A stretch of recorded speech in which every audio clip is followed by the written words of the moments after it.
So for the next week or two, we're going to be prepping the engine bay, which means that we need to cut off all these brackets like this here, all the ABS stuff that we're not going to be using, this mess of a cut, and all the brackets and all the nipples and all the things that we're not going to need. But first, I didn't film any of it, but for the past week or two, let's see, a lot of the wiring's tidied up, and I know it doesn't really look like it because this is all hanging here, but the fuse box is in its final location. I got these bars back on here, the steering column's bolted back up, and I'm pretty much ready for the dash to kind of go on, but I'm not going to do that until the motor's in and I make sure everything is wired up correctly. It's not ideal, but for what I'm doing down here for the fuse box is at least it's accessible. I had an idea to kind of go through up here, but I think there's going to be too many wires once that cover is on, and I don't think I'm going to be able to access it very well. I thought about maybe behind the airbag and in the glove box, but it looks like this is going to be the best option. So let me get in here. So while you're sitting here, if a fuse ever does pop, you are going to be able to access it. The radio is above it, I believe, so the only thing that's going to be in the way are the heater controls that aren't going to really have any wiring going to it because I don't have a heater core anymore. And my gauge pods will be on the bottom, I think. So it'll just be a quick pop out and then I can access my fuses. I think that's going to be the best bet. Some of this stuff, like all this is for the cluster. This is all my turn signal and washer fluid and stuff. And then this is all for the center console. So I think the dash is the next thing that has to go on, and I'm not doing that yet until we're ready to get the car started. So in the meantime, this is how it's going to sit, but that's a big weight off my shoulder. So I'm excited for that. So without further ado, I guess let's get this engine bay taken care of.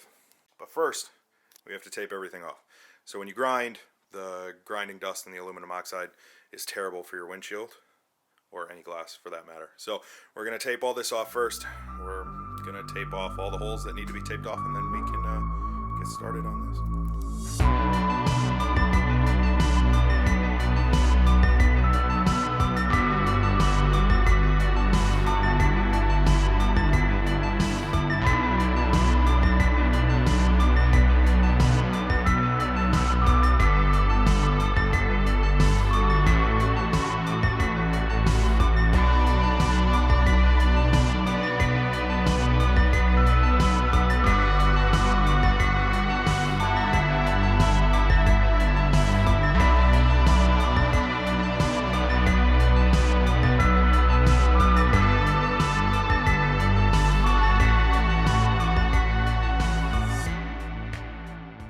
Alright, so I got most of the areas that go into the car taped off only because I don't want to deal with cleaning it later. So we got all this.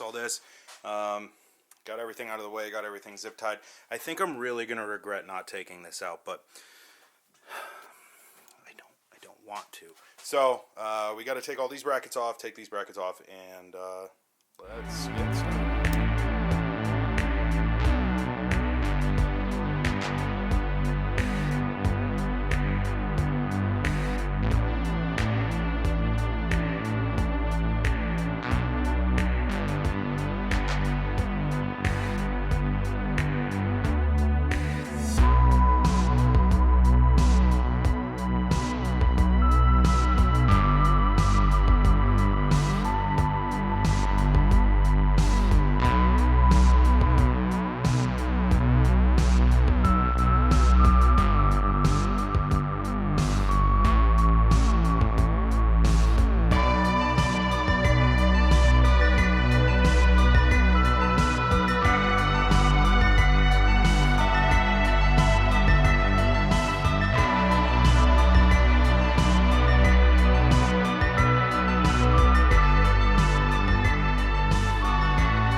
Well, we roughed everything down.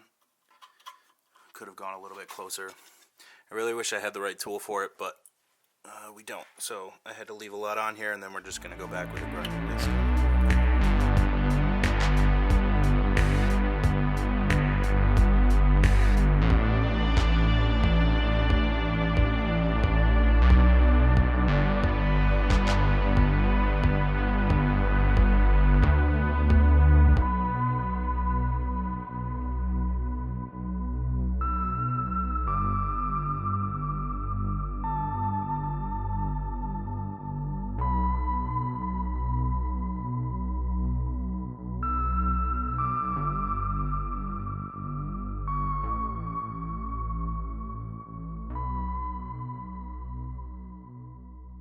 I had my buddy come over and we talked about it, and we're going to fill in that Dorito piece. And those holes, pretty much every hole is going to get filled in. And almost done grinding everything. I'm just on this mess, and it's not being easy, and it's super ugly. So I know it's a little short. I think I'm going to end it here. This is going to be the first half of the engine bay process. We got everything ground down. We just need to finish prepping everything for welding. And then my buddy Cole's going to come over and weld in some fill plates, grind everything down again, start the body filling process, and kind of continue. So I'm going on vacation for the next couple days. When I get back, we're going to go work on a project with JP. We're going to go look at the head, and we're going to get that situated. So I'm going to do some filming down there for this and for him. So yeah, you know what to do. So like, comment, subscribe, and we'll catch you in the next one. Don't fall asleep.